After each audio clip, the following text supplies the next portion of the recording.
ఈ రోజు మన మధ్యలో we have Andrews uncle. Praise the lord to you all. What was your family background? నాకు తెలిసి మీది it's an Hindu background, not a Christian background. ఆ పరిస్థితులు ఎలా ఉండేవి? మీ విశ్వాసంలో ఎలా ఉండేవాళ్ళు? నేను హైందవ కుటుంబంలో జన్మించాను. చిన్నప్పటి నుండే నాకు దేవుడు అంటే చాలా ఇష్టం. ఎక్కువగా మేము పూజ చేసేవాళ్ళం. కొత్తగా రక్షించిన విశ్వాసిగా ఎట్లా మీకు దేవుని పట్ల ప్రేమ ఉండేది? యేసు ప్రభు నమ్మాను.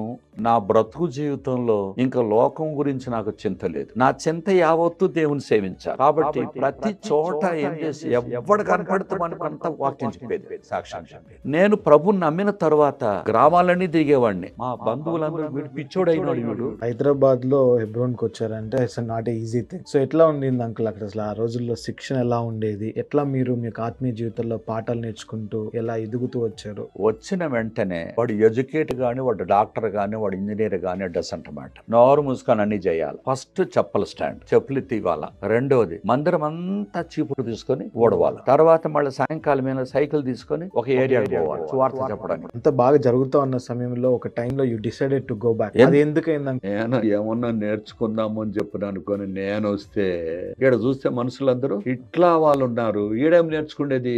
ప్రభా ఇది నా ప్లేస్ కాదు. I don't want to be here. Let me go.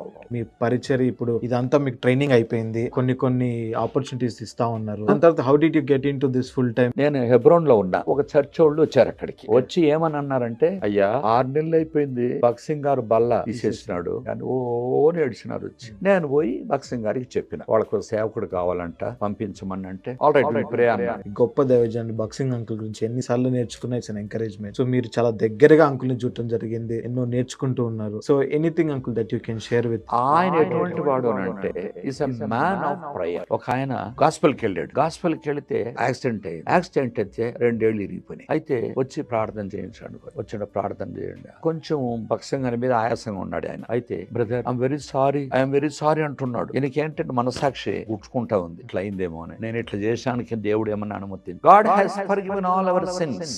He will no more remember. Don't worry. మనమైతే ఎంత ఫెయిత్ఫుల్ అంటే అంత ఫెయిత్. Always love. ఎంత లవింగ్ పర్సన్ అంటే అంత లవింగ్ పర్సన్. మీ వివాహం గురించి ఎట్లా జరిగింది వివాహము? నేను పెళ్లి చేసుకోకూడదు. ఒక రోజు బ్రదర్ భక్సింగ్ గారు నన్ను పిలిచాడు. పిలిచి I want to pray for you అన్నాడు. Your ministry will be fruitful if you get married అన్నాడు భక్సింగ్ గారు పిలిచి. Brother there is no church, no building. If I get married I will be going around her only. నేను చెప్తున్నాను.